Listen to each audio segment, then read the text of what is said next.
Bit greasy.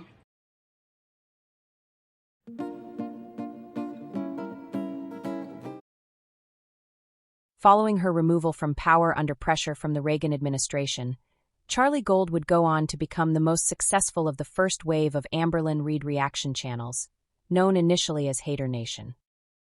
To be clear, Charlie is not the first of these channels. Zachary Michael, shown here in his One Girl production of Great Expectations, reimagined as a Southern Gothic, discusses Antlerlynn in March 2017, over 2 years before Charlie's first ALR video. Nor is Charlie the first to compare Antlerlynn's weight loss journey with her own. That honor may belong to Michael B. Petty, whose channel launches at the end of March 2018, before briefly, unsuccessfully pivoting to 1920s stag film reactions. Charlie's blunt assessments and commitment to directing every topic back to herself, however, prove a winning formula. In fact, her views and subscriber count surge, bolstered by the support of weight loss and fitness influencers Alan Roberts and Obese to Beast. In this video, we'll take a look back at Charlie Gold's first video, in which she discusses her first, though not last, public weight loss journey. Unless noted otherwise, all clips come from this video. We'll then take a look at an accompanying GoFundMe campaign organized on Charlie's behalf, which later becomes a point of controversy. So grab something smackalicious from your gifted fridge, pour up your preferred sip, and join me for a journey back to our Florida ham hock's beginnings. Before embarking, a word of thanks. If you notice an improvement in certain tableau, all credit goes to a special lady. I am referring, of course, to noted Palestinian resistance campaigner. It's Pink Linda, even if she did get me kicked out of this protest for trying to inject a bit of levity with my poster. I'd also like to thank Reverend Strawberry Larson for pushing my work to new and weird places, and for her ongoing work with the victims of demonic possession. As always, let's have a bit of background before diving into the subject at hand.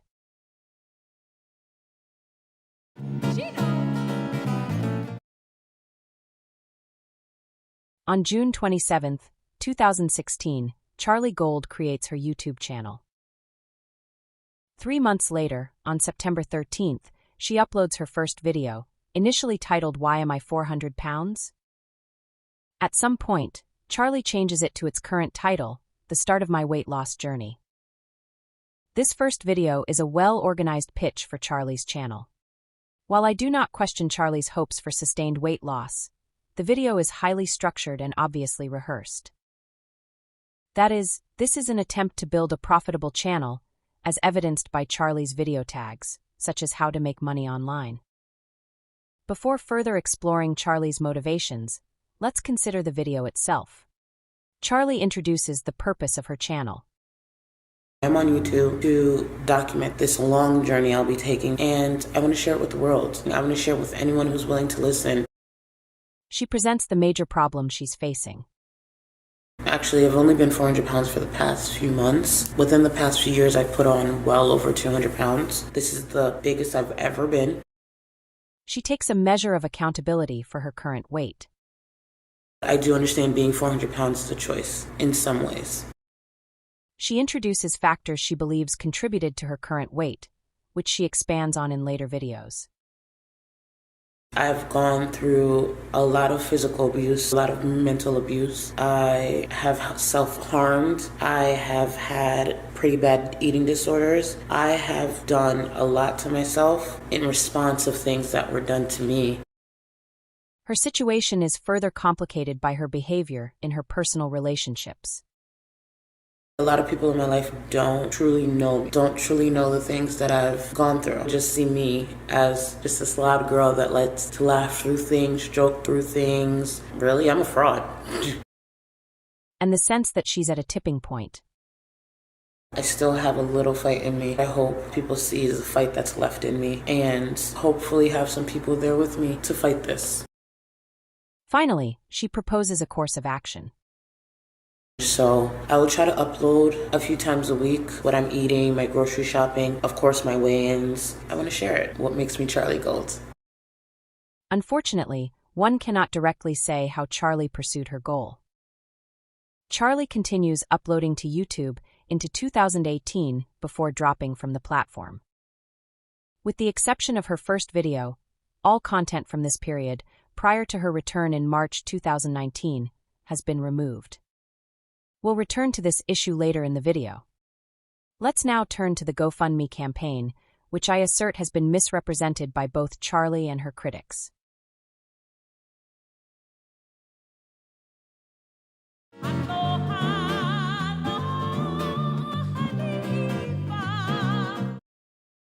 In later videos, Charlie discusses just how tenuous her situation is by the time she uploads her first video in September 2016.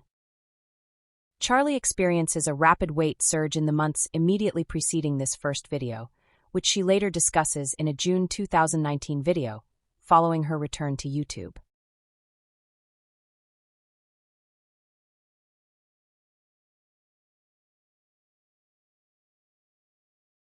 I haven't been in the 330s since at least 2016. That is, over the course of 2016, prior to uploading her first video, Charlie gained 70 pounds. This weight surge impacts both her health and her finances, which she discusses in an August 2019 video that soon brings her to the attention of influencers Alan Roberts and Obese to Beast.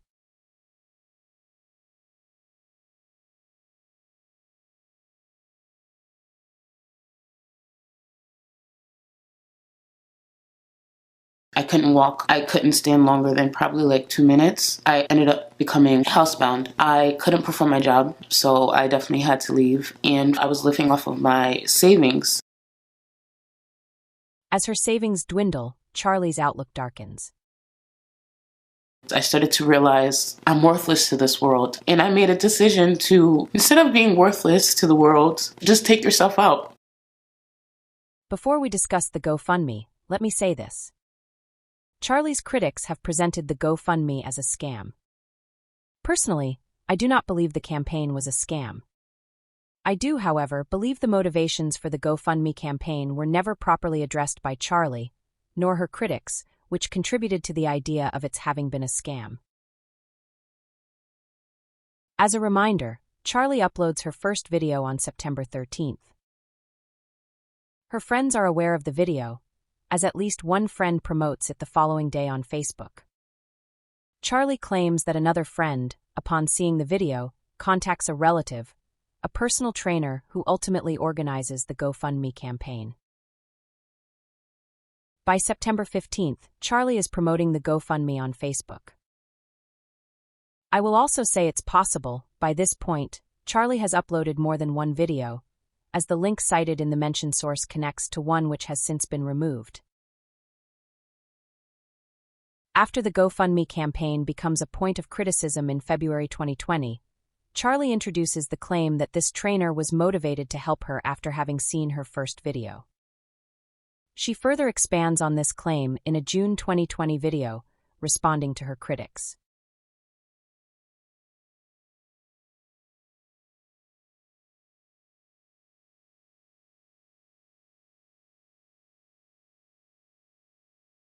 He contacted me, and this is how he was able to offer his help to me. He said, come out to Hawaii for a year. I will train you. We will get you on the other side of this.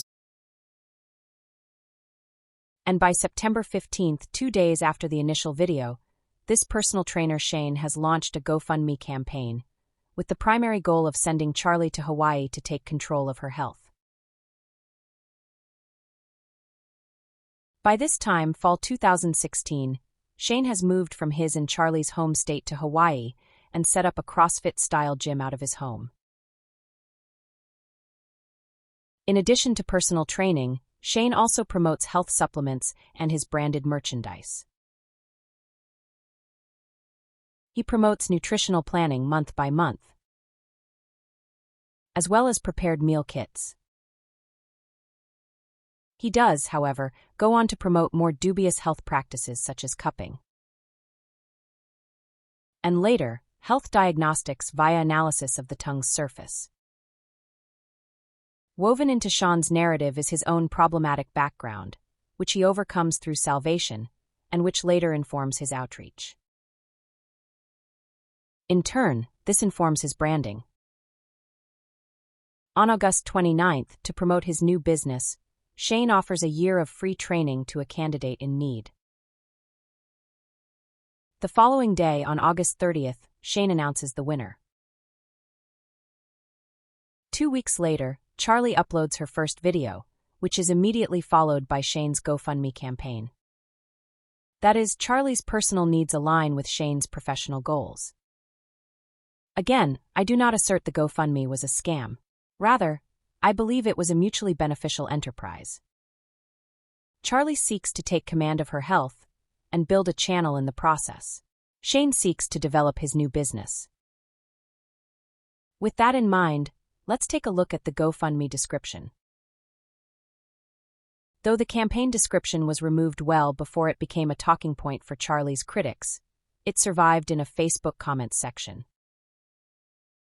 Charlie replies to the comment, which contains the description, and since she doesn't dispute it, we conclude the description is accurate.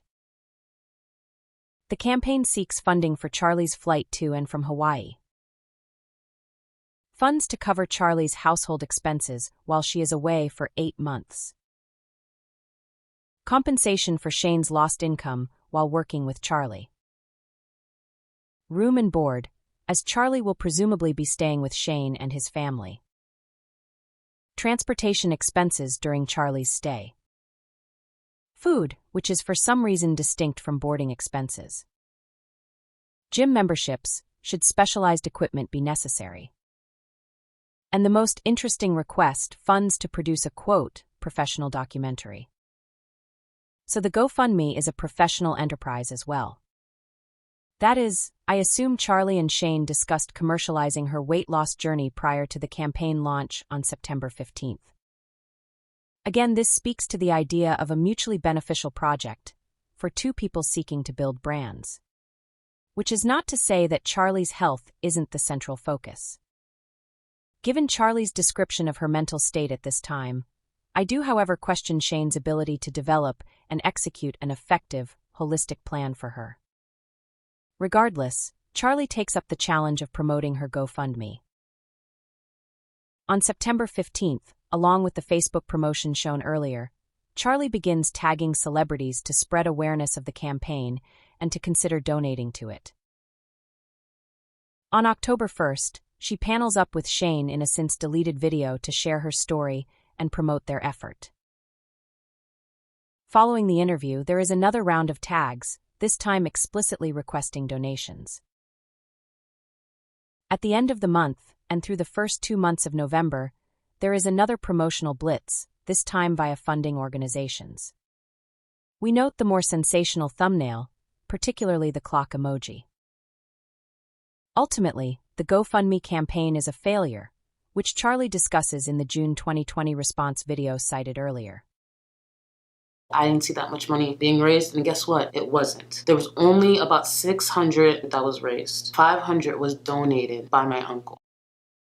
While Charlie freely discusses the health aspect of the campaign in the response video, and in the February 2020 tweet shown here again, I am unaware of her having addressed its commercial aspect. Again, I do not assert the GoFundMe was a scam, as its goals were explicit. They simply weren't met. So what does this failure mean for Charlie and her weight loss journey?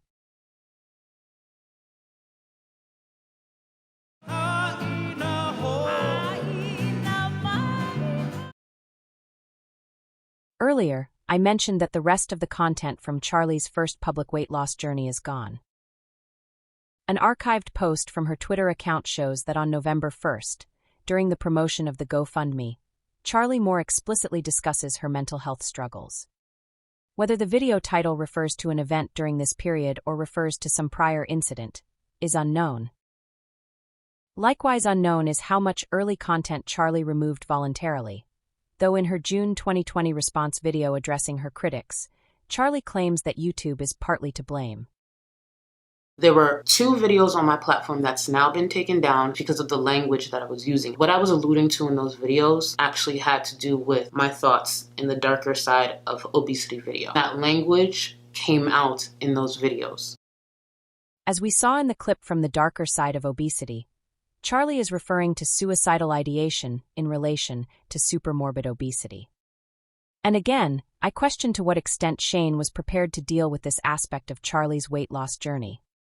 Regardless, Charlie later claims to have lost 50 pounds during her first public weight loss journey. In 2018, Charlie stops uploading progress videos to her YouTube channel. By November 2018, she claims to have regained the weight, meaning she is back to 400 pounds and is likely facing the same physical, mental, and economic challenges discussed in her first video. In turn, this prompts a second public weight loss journey, which results in the sort of attention Charlie sought initially, before it too stalls and Charlie faces criticism, particularly for having proposed 2 weight loss challenges and losing twice. That is, however, a conversation for another day, so until next time, friends. Aloha!